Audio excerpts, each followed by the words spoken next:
Hi everyone, AC കോമേഴ്സിലേക്ക് ഏവർക്കും സ്വാഗതം. എൻ്റെ പേര് സജി. നമ്മളിനി അടുത്തതായിട്ട് പഠിക്കാൻ വന്നത് ഡെപ്റ്റേഴ്സ് ടേൺ ഓവർ റേഷ്യോ ആണ്. ഡെപ്റ്റേഴ്സ് ടേൺ ഓവർ റേഷ്യോയുടെ വേറെ പേരെന്ന് പറഞ്ഞാൽ റിസീവബിൾ ടേൺ ഓവർ റേഷ്യോ എന്നാണ് പറയുന്നത്. അതിൻ്റെ ഷോർട്ട് ഫോം ആണ് DTR.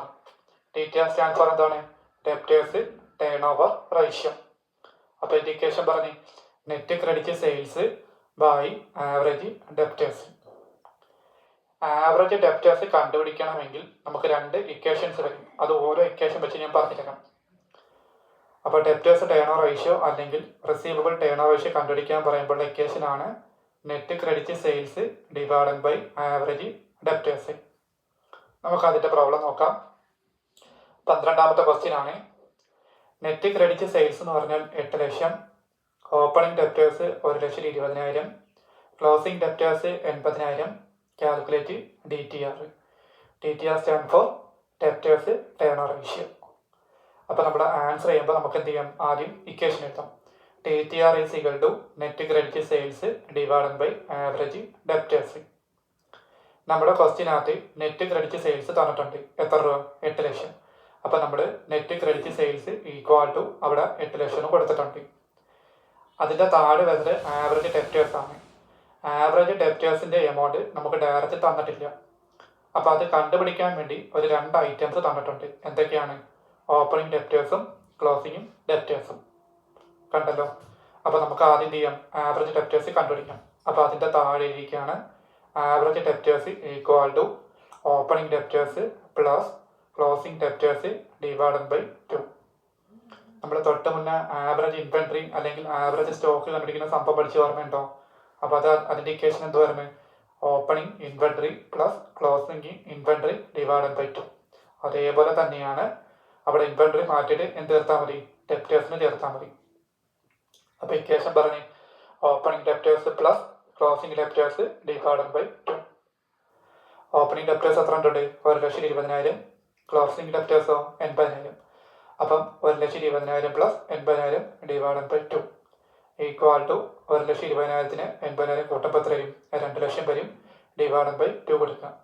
അത് കട്ട് ചെയ്യുമ്പോൾ എത്ര വരും? 1 ലക്ഷം വരും. ഈ 1 ലക്ഷമാണ് താണ്ട് ഇവിടെ കാണിച്ചിരിക്കുന്നത്. കണ്ടല്ലോ. അപ്പോൾ 8 ലക്ഷത്തിന് 1 ലക്ഷം കൊണ്ട് ചെയ്യണം ഡിവൈഡ് ചെയ്യുമ്പോൾ നമുക്ക് ആൻസർ എത്ര കിട്ടും? 8 കിട്ടും. എന്നിട്ട് 8 ടൈംസ് എഴുതുക. പിടികിട്ടിയല്ലോ. അപ്പോൾ ഇതാണ് ഒരു ക്വസ്റ്റ്യൻ. ഇനി അടുത്ത ക്വസ്റ്റ്യൻ നോക്കി. 13ാമത്തെ ക്വസ്റ്റ്യൻ ആണ്. The net credit sales Reliance Limited for 1996 were rupees 3 lakh.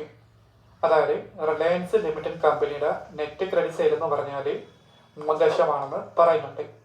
അതുകൂടാണ്ട് and amount of debtors at the end of the year. ആ വർഷത്തെ ഡെപ്റ്റേഴ്സിൻ്റെ എമൗണ്ട് എന്ന് പറയുന്നത്, ആ വർഷത്തെ അവസാന ഡെപ്റ്റേഴ്സ് എമൗണ്ട് എന്ന് പറയുന്നത് 32,000-ഉം ബിൽസ് റിസീവബിൾ 8,000 തന്നിട്ടുണ്ട്. ക്വസ്റ്റ്യൻ ഒന്നുകൂടെ വായിക്കാം. 1996 റിലയൻസ് ലിമിറ്റഡ് എന്ന കമ്പനിയിലെ നെറ്റ് ക്രെഡിറ്റ് സെയിൽ എന്ന് പറഞ്ഞാൽ 3 ലക്ഷമാണ്. And the amount of debtors at the end of the year. ആ വർഷത്തിൻ്റെ അവസാനമായപ്പോൾ ഡെപ്റ്റേഴ്സിൻ്റെ എമൗണ്ട് എന്ന് പറയുന്നത് 32,000-ഉം ബിൽസ് റിസീവബിൾ എന്ന് പറഞ്ഞാൽ 8,000 ആണെന്ന് പറയുന്നുണ്ട്. എന്നിട്ട് പറയാണ് calculate debtors turnover ratio and average collection period. അപ്പോൾ നമുക്ക് ആദ്യം ചെയ്യാം ഡെപ്റ്റേഴ്സ് ടേൺ ഓവർ റേഷ്യോ കണ്ടുപിടിക്കാം അല്ലേ. Debtors turnover ratio equation പറഞ്ഞ് net credit sale divided by average debtors. Net credit sale നമുക്ക് എത്ര തന്നിട്ടുണ്ട്? 3 ലക്ഷം തന്നിട്ടുണ്ട്. അപ്പോൾ നമുക്ക് ആ 3 ലക്ഷം അതുപോലെ ഇടാം. ഡിവൈഡഡ് ബൈ ആവറേജ് ഡെപ്റ്റേഴ്സ് എന്ന് പറയുമ്പോൾ opening debtors plus closing debtors divided by 2. പക്ഷെ ആ സാധനം ഇവിടെ തന്നിട്ടില്ല. പകരം അവിടെ എന്ത് തന്നിട്ടുണ്ട്? ഒരു ഡെപ്റ്റേഴ്സിൻ്റെ എമൗണ്ട് ഉണ്ട്, ബിൽസ് റിസീവിൻ്റെ എമൗണ്ട് ഉണ്ട്. ഞാൻ ഇങ്ങോട്ട് പറഞ്ഞിട്ടുണ്ട് ആവറേജ് ഡെപ്റ്റേഴ്സ് കണ്ടുപിടിക്കാൻ വേണ്ടി പല ഇക്വേഷൻസ് വരും. അത് ക്വസ്റ്റിന് ബേസ്ഡ് ആയിരിക്കും. ഓക്കെ. അപ്പോൾ ഈ ക്വസ്റ്റിനകത്ത് ഓപ്പണിംഗ് ഡെപ്റ്റേഴ്സും ക്ലോസിംഗ് ഡെപ്റ്റേഴ്സും ഇല്ല. പകരം അവിടെ എന്തുകൊണ്ട്? ഡെപ്റ്റേഴ്സും ബിൽസ് റിസീവബിളും ഉണ്ട്. അപ്പോൾ അത് രണ്ടും കൂടെ ചെയ്താൽ മതി, ആഡ് ചെയ്താൽ മതി. അതാണ് അടുത്ത സ്റ്റെപ്പ് കാണിച്ചിരിക്കുന്നത്. Average debtors equal to debtors plus bills receivable. Debtors എത്ര ഉണ്ട്? 32,000. ബിൽസ് റിസീവബിൾ എത്ര ഉണ്ട്? 8,000. അപ്പോൾ അത് രണ്ടും കൂടെ എന്ത് ചെയ്യുക? കൂട്ടുക. കൂട്ടുമ്പോൾ എത്രയും? 40,000 വരും. ഈ 40,000 ആണ് ഇവിടെ കാണിച്ചിരിക്കുന്നത്. താണ്ട് ഇവിടെ കാണിച്ചിരിക്കുന്നത്. എന്നിട്ട് എന്ത് ചെയ്യണം 3,40,000 കൊണ്ട് ഡിവൈഡ് ചെയ്യണം. അപ്പോൾ എത്ര വരും ആൻസർ? 7.5 വരും. എന്നിട്ട് ടൈംസും കൂടെ ചേർക്കുക. കണ്ടല്ലോ. അപ്പോൾ നിങ്ങൾ ഓർക്കുക, ആവറേജ് ഡെപ്റ്റേഴ്സ് പല ഇക്വേഷൻസ് വരാം. ഒന്നെന്ന് പറഞ്ഞാൽ ഓപ്പണിംഗ് ഡെപ്റ്റേഴ്സും ക്ലോസിംഗ് ഡെപ്റ്റേഴ്സിനെ 2 കൊണ്ട് ഡിവൈഡ് ചെയ്യണം. അല്ലെങ്കിൽ ബിൽസ് റിസീവറും ഡെപ്റ്റേഴ്സും കൂടെ തരുവാണെങ്കിൽ അത് രണ്ടും കൂടെ ചെയ്യണം, കൂട്ടണം. അപ്പോൾ രണ്ടിൽ ഏതെങ്കിലും ഒന്ന് വരാം. ഓക്കെ. ഇനി ക്വസ്റ്റിനകത്ത് അടുത്ത പറയുന്നുണ്ട് ആവറേജ് കളക്ഷൻ പീരീഡ് കണ്ടുപിടിക്കാൻ പറഞ്ഞു. അപ്പോൾ ആവറേജ് കളക്ഷൻ പീരീഡ് കണ്ടുപിടിക്കാനുള്ള ഇക്വേഷനാണ് എന്ത്? Average debtors divided by net credit sale into 360. ഒരു വർഷത്തിൽ എത്ര ദിവസമുണ്ട്? സോറി, ആവറേജ് കളക്ഷൻ പീരീഡ് കണ്ടുപിടിക്കണമെങ്കിൽ എന്ത് ചെയ്യണം? ആവറേജ് ഡെപ്റ്റേഴ്സിന് നെറ്റ് ക്രെഡിറ്റ് സെയിൽ കൊണ്ട് ഡിവൈഡ് ചെയ്തിട്ട് 360 കൊണ്ട് മൾട്ടിപ്ലൈ ചെയ്യണം. ഓക്കെ. അപ്പോൾ നമ്മുടെ ആവറേജ് ഡെപ്റ്റേഴ്സ് നമുക്ക് എത്ര കിട്ടിയാണ്? 40,000. നെറ്റ് ക്രെഡിറ്റ് സെയിൽ എത്ര ഉണ്ടായിരുന്നു? 3 ലക്ഷം. കണ്ടല്ലോ. അപ്പോൾ 40,000 ഡിവൈഡ് ബൈ 3 ലക്ഷം ഇൻറ്റു 360 കൊടുക്കണം. അപ്പോൾ എത്ര വരും? 48 ദിവസം കിട്ടും. പീരീഡ് എന്ന് പറയുമ്പോൾ എന്താണ്? വർഷം. അപ്പോൾ നമ്മളത് കളക്ഷൻ ഓഫ് ഉദ്ദേശിക്കുന്നത്. അപ്പോൾ എത്ര ദിവസത്തെ കളക്ഷൻ വരും? 48 ദിവസത്തെ കളക്ഷൻ വരും. കണ്ടല്ലോ. അപ്പോൾ എത്രയുള്ള സംഭവം. അപ്പോൾ ആവറേജ് കളക്ഷൻ പീരീഡ് കണ്ടുപിടിക്കുന്ന ഇക്വേഷനാണ് average debtors divide by net credit sale into 360. Average debtors നമുക്ക് 40,000 തന്നിട്ടുണ്ട്. നെറ്റ് ക്രെഡിറ്റ് സെയിൽ എത്ര ഉണ്ട്? 3 ലക്ഷം തന്നിട്ടുണ്ട്. അതിനെന്ത് ചെയ്യണം? 360 കൊണ്ട് കട്ട് ചെയ്താൽ മതി. അപ്പോൾ എത്ര ആൻസർ? 48 ദിവസം കിട്ടും. ഓക്കെ. ഇനി അടുത്ത ടേൺ ഓവർ റേഷ്യോ ആണ് ക്രെഡിറ്റേഴ്സ് ടേൺ ഓവർ റേഷ്യോ. അതിൻ്റെ വേർപേര് എന്താണ്? Payment turnover ratio. നമ്മൾ നേരത്തെ പഠിച്ചില്ലേ? ഇതിൻ്റെ ഓപ്പോസിറ്റ് ആണ് വരുന്നത്. അപ്പം നോക്കി, ക്രെഡിറ്റ് ടേൺ ഓവർ റേഷ്യോയുടെ ഷോർട്ട് ഫോം ആണ് CTR. അപ്പോൾ അതിൻ്റെ ഇക്വേഷൻ പറഞ്ഞു net credits purchases divided by average creditors. കണ്ടല്ലോ. ഓക്കെ. അപ്പോൾ ക്രെഡിറ്റേഴ്സ് ടേൺ ഓവർ റേഷ്യോയുടെ വേറെ പേരാണ് പേയ്മെൻറ്റ് ടേൺ ഓവർ റേഷ്യോ. അതിൻ്റെ ഷോർട്ട് ഫോം എന്താണ്? CTR ആണ് അല്ലേ? ഇക്വേഷൻ പറഞ്ഞു net credit purchases divided by average creditors. അപ്പോൾ നമുക്ക് അതിൻ്റെ ഒരു പ്രോബ്ലം നോക്കാം. 14ാമത്തെ ക്വസ്റ്റ്യൻ ആണ്. The net credit purchase of Reliance limited for 1996 were rupees 2,40,000. 1996 Reliance limited കമ്പനിയുടെ നെറ്റ് ക്രെഡിറ്റ് പർച്ചേസ് എന്ന് പറഞ്ഞാൽ 2,40,000 തന്നിട്ടുണ്ട്. അതുകൂടാണ്ട് and the amount of creditors at the end of the year was rupees 50,000 and bills payable rupees 10,000 രൂപ. ആ വർഷത്തിൻ്റെ അവസാനത്തെ ക്രെഡിറ്റേഴ്സിന് എമൗണ്ട് എന്ന് പറഞ്ഞാൽ 50,000 രൂപയും ബിൽസ് പേയ്മെൻറ്റ് എമൗണ്ട് എന്ന് പറഞ്ഞാൽ 10,000 രൂപയാണെന്ന് പറഞ്ഞു. എന്നിട്ട് പറയാണ് calculate creditors turnover ratio and creditors payment period. Okay ആണല്ലോ. ഓക്കെ. അപ്പോൾ നമ്മുടെ ക്വസ്റ്റിനകത്ത് എന്തൊക്കെ പറഞ്ഞിട്ടുണ്ട്?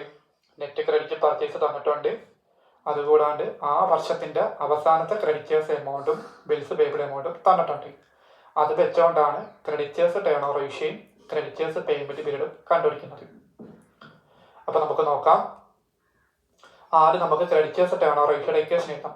Creditors turnover ratio equal to net credit purchases divided by average creditors. Net credit പർച്ചേസിന് എമൗണ്ട് നമുക്ക് ക്വസ്റ്റിന് തന്നിട്ടുണ്ട്. എത്രയാണ്? 2,40,000. അപ്പോൾ നമ്മൾ ചെയ്യണം 2,40,000 അതുപോലെ divided by average creditors. Average ക്രെഡിറ്റേഴ്സിന് എമൗണ്ട് നമുക്ക് ഡയറക്റ്റ് തന്നിട്ടില്ല. അത് കണ്ടുപിടിക്കാനുള്ള ഇക്വേഷനാണ് നമ്മൾ താഴെ ഇരിക്കുന്നത്. അപ്പോൾ എന്തൊക്കെയാണ് പറഞ്ഞിട്ട് പറഞ്ഞു?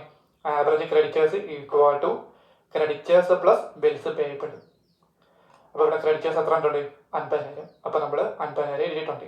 പ്ലസ് ബിൽസ് പേയ്ബിൾ എത്ര ഉണ്ട്? 10,000 രൂപ. അപ്പോൾ 50ഉം 10 കൂട്ടുമ്പോൾ എത്ര വരും? 60,000 വരും.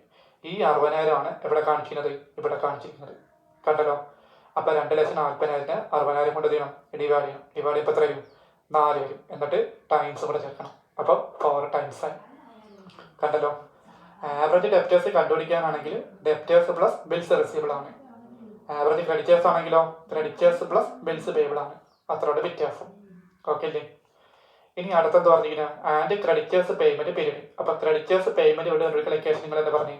Average creditors divided by net credit purchases into 360. Average creditors എത്ര ഉണ്ട്? 60,000. അപ്പോൾ നമ്മൾ 60,000 എഴുതി. Divided by net credit purchase എത്ര ഉണ്ട്? ക്വസ്റ്റിനകത്ത് 2,40,000. അപ്പോൾ നമ്മൾ 2,40,000 എഴുതി ഇൻറ്റു 360.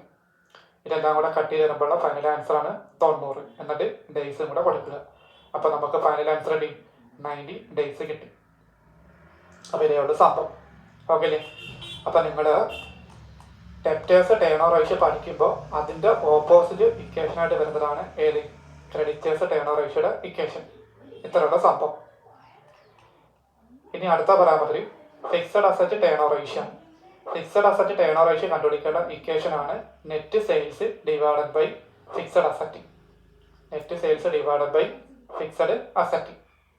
അപ്പോൾ നമുക്ക് അതിൻ്റെ ക്വസ്റ്റ്യൻ നോക്കാം. നെറ്റ് സെയിൽസ് എന്ന് പറഞ്ഞാൽ 12 ലക്ഷമാണ്. ഫിക്സഡ് അസറ്റ് എന്ന് പറയുമ്പോൾ 4 ലക്ഷം രൂപ. Calculate fixed asset turnover ratio. അപ്പോൾ ഇത് ഡയറക്റ്റ് ക്വസ്റ്റ്യൻ അല്ലയോ? അപ്പോൾ നിങ്ങൾക്ക് ഡയറക്റ്റ് ആയിട്ട് തന്നെ കിട്ടാം അല്ലേ?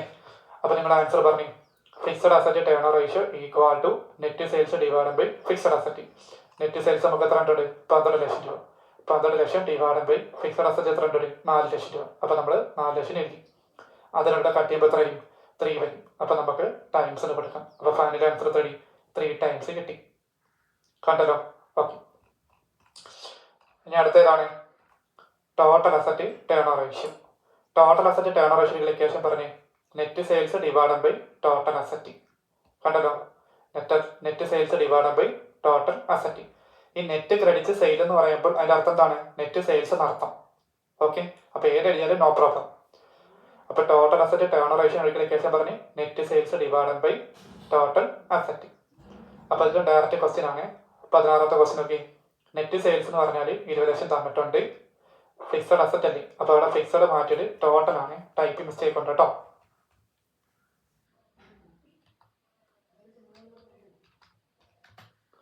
കണ്ടല്ലോ? അപ്പോൾ ടോട്ടൽ അസറ്റ് എത്ര ആയിരിക്കണം? 10 ലക്ഷമാണ്. എന്നിട്ട് പറയാണ് calculate total asset turnover ratio. അപ്പോൾ നമുക്ക് കണ്ടുപിടിക്കാം total asset turnover ratio equal to net sales divided by total asset. Net sales എത്ര ഉണ്ട്? 20 ലക്ഷം രൂപ. അപ്പോൾ നമ്മൾ 20 ലക്ഷം എടുത്തു. ഡിവൈഡഡ് ബൈ ടോട്ടൽ അസറ്റ് എത്ര ഉണ്ട്? 10 ലക്ഷം രൂപ. അപ്പോൾ നമ്മൾ താഴെ 10 കൊടുത്തു.